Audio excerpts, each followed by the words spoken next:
na história do Brasil.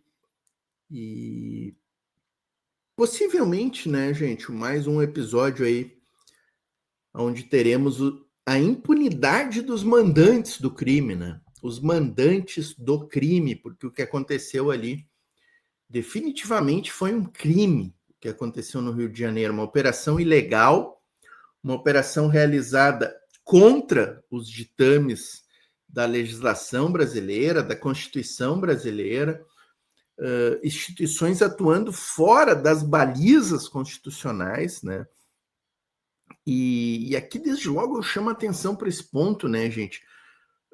Me deixou estarrecido tomar conhecimento que a Polícia Civil do Rio de Janeiro, tem aquela guarnição CORE, que é uma guarnição barra pesada para confronto com a bandidagem, sendo que essa não é a função da Polícia Civil, gente. Polícia Civil é investigação, é inteligência pura, gente. Nos mandamentos constitucionais brasileiros, Polícia Civil serve para fazer investigação e trabalhar com inteligência no combate à criminalidade. Ela não é uma instituição de combate direto, físico, com a criminalidade. Quem faz isso é a Polícia Militar. É exatamente por isso que existe Polícia Militar e Polícia Civil. Elas têm finalidades completamente diferentes. Então me surpreendeu tomar conhecimento da existência desse tal de CORE, que é um BOP da Polícia Civil. É um núcleo da Polícia Civil carioca treinada para fazer esse tipo de combate, de guerrilha contra o crime organizado. Então, assim, iniciar o programa com algumas premissas. Ninguém aqui defende crime. Ninguém aqui defende delinquente, traficante, miliciano. Pelo contrário.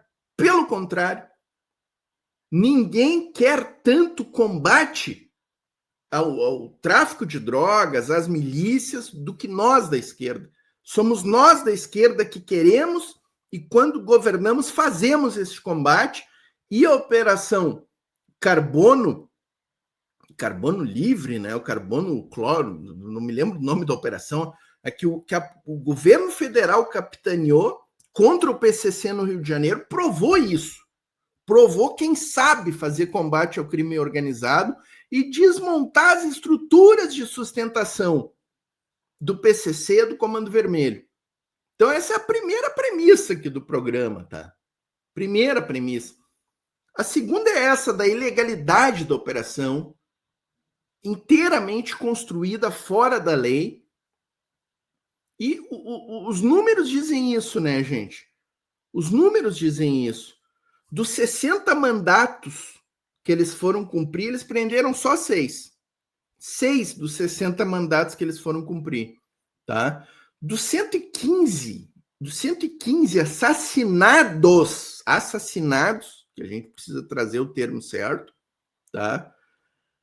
A própria polícia do estado do Rio de Janeiro, o governo do Rio de Janeiro, soltou um número de que 70 pessoas mortas tinham antecedentes criminais, tá, pessoal? Não é nem em relação com crime organizado, antecedentes criminais, tá? Esses dados do governo do Rio de Janeiro não são nem um pouco confiáveis, mas eu vou partir dos dados que eles estão trazendo. Se a gente partir desse dado que eles trazem, nós temos 40 inocentes. 40 pessoas que não tinham nenhuma ligação com o crime organizado, foram vítimas dessa chacina no Rio de Janeiro. 40, gente. E ninguém está dizendo isso. Nem o nosso campo está dizendo isso. A primeira pessoa que eu vi tocar nesse ponto foi o Cacai, agora no ICL2, no final da tarde. Dos inocentes, o número de inocentes que foram vitimados por essa operação. E acho que esse dado é o dado fundamental, né? Fundamental. Os fuzis apreendidos foram apreendidos com quem? De quem é que estava na guarda desses fuzis? Qual é a origem desses fuzis? Nada disso veio à tona. Nada disso veio à tona. Então eu separei aqui alguns vídeos que eu quero repercutir com vocês, quero aprofundar alguns desses pontos aqui com vocês, tá, pessoal? As consequências da operação, que isso é outro ponto importante. A polícia entrou lá, ficou 16 horas, 15 horas fazendo aquela mega operação, matou 115 pessoas, virou as costas e foi embora. Virou as costas e foi embora. E ficou tudo da mesma forma lá naquele lugar. No dia seguinte, o dia amanheceu e o Comando Vermelho continuava lá intacto naquele lugar. Intacto, comandando. Os moradores continuam com as suas vidas exatamente igual, tendo que comprar gás de miliciano, comprar internet de miliciano, comprar luz de miliciano. Não mudou nada na vida daquela comunidade. Pelo contrário, mudou para pior, porque a gente sabe que depois de uma chacina como essa, o crime organizado sempre se fortalece e reforça as suas estruturas. Aliás, a gente não pode esquecer que o PCC surge da chacina no Carandiru e o Comando Vermelho surge das chacinas e do maltrato a presidiários no sistema prisional do Rio de Janeiro. Essa é a origem. E a cada chacina que acontece, a história mostra que cada vez mais o crime organizado se fortalece. Então, essa é a tônica. Essa é a tônica. O governador Cláudio Castro, que está há 7 anos sentado no Palácio da Guanabara, 7 anos, não entregou nada para a sociedade carioca em termos de combate à criminalidade. Pelo contrário, as milícias se expandiram. E aqui eu quero trazer também no final, mais para o final, eu vou chegar nesse ponto, que essa operação, ela não era uma operação para combate ao Comando Vermelho, era uma operação para defesa das milícias, Então, o Estado carioca colocou 2.500 homens, soldados das suas polícias a serviço das milícias, que estavam ameaçadas pelo Comando Vermelho na luta interna entre Comando Vermelho e milícias cariocas. Então, o Cláudio Castro, nos 7 anos de governo, voltando aqui, as milícias aumentaram, o poder das milícias está cada vez maior, o comércio das milícias está cada vez mais potencializado, o Comando Vermelho aumentou as suas operações, o Cláudio Castro não entregou nada, zero de combate à criminalidade, e agora, no apagar das luzes do seu mandato, promove uma chacina com cunho nitidamente eleitoral. Nitidamente eleitoral. E aí, o que a gente está vendo de repercussão? A Rede Globo, assessoria de imprensa do governo do Rio de Janeiro. Eu estava agora mesmo, estava assistindo o Jornal Nacional, gente. A Rede Globo é assessoria de imprensa do governo do Rio de Janeiro. Pesquisas ridículas e totalmente orientadas para chegar a um resultado que seja palatável para a extrema-direita e para essa turma que quer combater crime organizado com chacinas e com morticínios. E aí eu vou perguntar para os 65 que estão aqui comigo agora. Se eu chegasse para vocês e perguntasse, botar uma enquete aqui no programa, você é a favor ou contra o combate ao crime organizado? Quem é que vai botar aqui que é contra o crime organizado, gente? Ninguém é contra o crime organizado. Vai dar 100% a favor do combate ao crime organizado. Se eu perguntar para vocês, você é a favor ou contra uma operação policial que entre na comunidade e prenda os integrantes do Comando Vermelho? Quem é que vai dizer que é contra aqui? Eu tenho certeza que os 70 e poucos que estão comigo agora vão dizer, eu sou a favor. Eu também vou dizer, gente.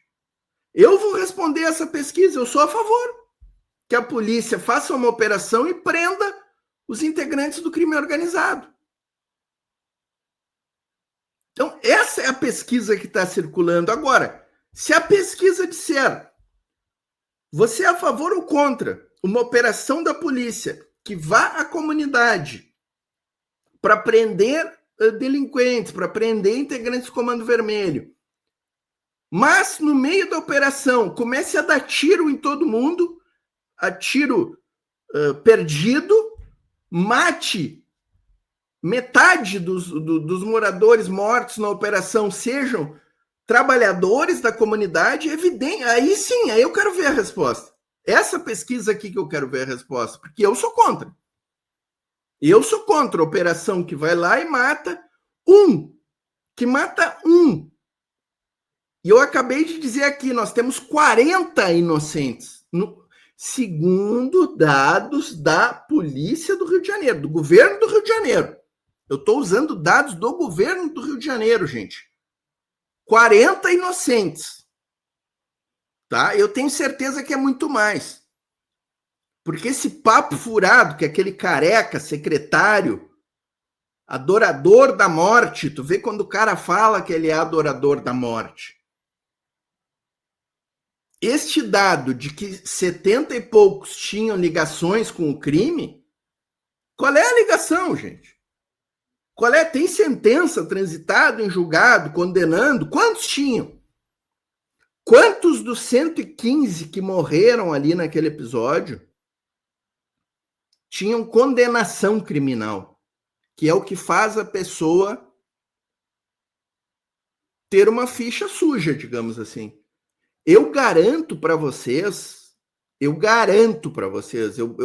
boto aqui, ó, boto o dedo no fogo, tá? Que não vai chegar a 15 ou 20 com condenação transitada em julgado. Porque a gente ainda tem no Brasil uma coisa que é o princípio da inocência. Até que a pessoa seja condenada sem direito a recurso, ou seja, trânsito em julgado, todo mundo é inocente. Esse é o princípio da nossa Constituição. E se a gente começar a desprezar a Constituição, a ignorar a nossa Constituição no exame dessas questões, gente, se a gente começar a se seduzir por pesquisas encaminhadas, por pesquisas bem dirigidas, pelo clamor, entre aspas, popular e pelo que a Globo desenha, se a gente começar a ir nesse sentido, nós estamos complicados. E abandonar a Constituição Federal, abandonar a razão, que tem muita coisa acontecendo aí, gente. Hoje o Alexandre de Moraes esteve lá no Rio, ouviu o senhor Cláudio Castro a portas fechadas, proibiu qualquer um da sua equipe de dar entrevista, tá? E o Alexandre de Moraes passa essa semana inteira lá no Rio de Janeiro fazendo oitivas. E o bicho vai pegar para cima dessa turma dos chacineiros, tá? Esses chacineiros podem esperar que vem chumbo aí para cima deles agora. Vão ter que lidar com isso. Tá, pessoal? Vamos aprofundar isso aqui. Estamos iniciando aqui, ó. Chega deixando a curtida, curte, comenta, compartilha. Sidney Cripa, Maninho, Newton, Celso, grande camarada, só camaradas de fé aqui, ó. Almir de Arruda, grande presença. Eduardo Guimarães falou tudo isso às 9 da manhã de hoje, ó, que bom, estamos coincidindo então, ó. Bárbara de Lima, pessoal chegando aí, vamos deixando a curtida compartilhada. Fico até às 22 com vocês. Às 22 entra tem uma troca da guarda aqui. Vai entrar o Celso, o Horato e o camarada Dimitrov. Não é o Dimitrov, aquele lá dos anos 30 e 40, né, do século passado, lá na União Soviética, né, o organizador do Partido Comunista, né? O Dimitrov vai falar aqui de agroecologia, agronegócio versus agroecologia na segunda parte do nosso programa. Quero começar aqui o programa, gente, trazendo o seguinte, ó. Maninho Guara, ó, dizendo que renovou o apoia-se dele, ó. Participem que vocês podem ganhar presentinhos do Luiz Portinho. Era pra gente ter sorteado esta camisa aqui, né? Na última quinta, mas, galera, andei com uma febre violenta. Não pude participar quinta, não pude participar sexta. Estou voltando hoje, ainda estou sob efeito de medicamentos. Se eu me passar aqui muito, são os medicamentos que estão me deixando muito fora da casinha aí. Não levem tão a sério, tá, pessoal? Kim Villanelli, ó, não vivo mais sem essas lives da Voz Trabalhadora. Pô, gratidão aí, camarada. Ó. Grande abraço para ti, ficamos felizes em ler a tua mensagem aqui, ó. Encarnação Melgar aqui conosco também. Então aqui, ó, voltando ao Maninho, que renovou o Apoia-se, na próxima quinta vamos sortear essa camisa aqui, ó, que é a 001 da Voz Trabalhadora. Foi a primeira que saiu da gráfica aqui, ó. Tá aqui atrás de mim, ó. A 001 vai a sorteio na próxima quinta-feira, tá, pessoal? Então, entrem lá no Apoia-se, o QR Code tá aqui, ó. Então, quem puder, faça lá seu planinho para concorrer ao sorteio, um plano de R$15, né, pessoal? Mas ali no Apoia-se tem planos a partir de R$1. Importante, ó. Nosso canal de cortes monetizamos hoje. Conseguimos já monetizar o canal de cortes. Tá bombando lá, o Maninho tá postando vários cortes legais lá. 3 cortes por dia o Maninho tá produzindo ali, ó. Só corte de primeira qualidade ali, vídeos curtinhos, né?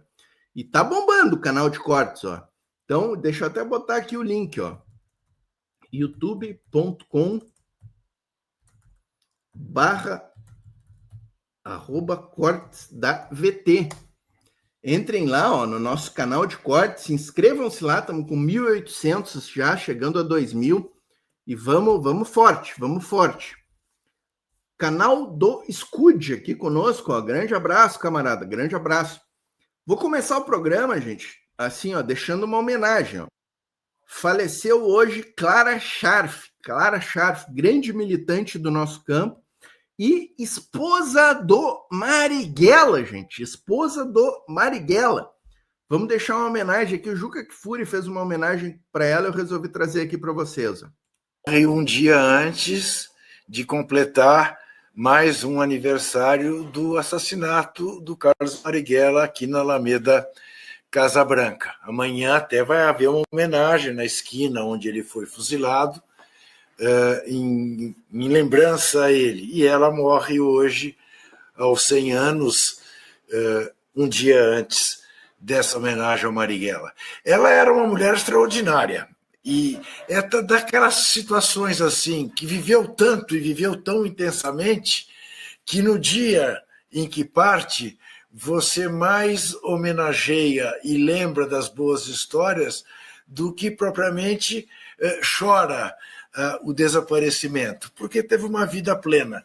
Como você disse, ela era russa, veio fugida da Rússia com a família, perseguida pelos antissemitas, queria ser pilota de avião, mas não existia no Brasil curso para mulheres pilotarem avião, então ela vira aeromoça, o que, aliás, ela adorava contar isso, facilitava a vida dela de pombo-correio, de levar a correspondência do Partido Comunista Brasileiro, ao qual ela se filiou muito jovem, para horror do pai dela, horror maior. Só quando ela começou a namorar o Marighella, você imagine uma judia namorar um homem preto e cristão. O pai ficou enlouquecido, foi buscá-la no Rio de Janeiro, a levou de volta para o Recife, queimou as roupas dela para ela não sair de casa, ela conseguiu um vestido e tal, e voltou para o Rio com o Marighella. Enfim, ela era uma lutadora, precursora do feminismo no Brasil. Ela adorava contar tudo isso que eu estou contando para vocês, eu ouvi dela. Ela adorava contar, por exemplo, que o Marighella lavava a roupa e ela passava. Ou seja, ela punha o Marighella para trabalhar dentro de casa. No entanto, quando estabeleceu-se a ditadura de 64, ela era tão famosa por viver sorridente, mostrando todos os dentes, tinha uma dentadura muito bonita e dava uma gargalhada muito efusiva, o Marighella proibiu de sorrir, dizendo: você não pode dar risada, porque onde você der uma risada vão reconhecer quem você é. E ela contava que ela passou a ditadura inteira sem sorrir. Evidentemente um exagero, mas era o que ela contava. E ela era uma curadora da memória do Marighella. Foi por intermédio dela, por exemplo, Vivi, que eu conheci um poema do Carlos Marighella, imagine você, dedicado a Mané Garrincha, a alegria do povo. Um belo poema que ele escreveu para o Mané Garrincha, que fazia o Maracanã gargalhar. Enfim, ela é dessas figuras assim, que te enriquecem na convivência e que você olha, independentemente de você concordar ou discordar das ideias dela, é daquelas figuras que o Brecht definiu como das imprescindíveis, das que lutam a vida inteira.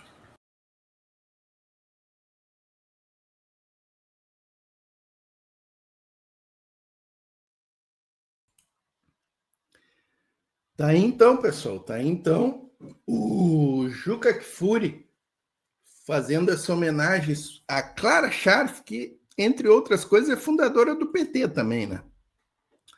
Grande companheira do Lula, trabalhou junto com o Lula em vários projetos, né?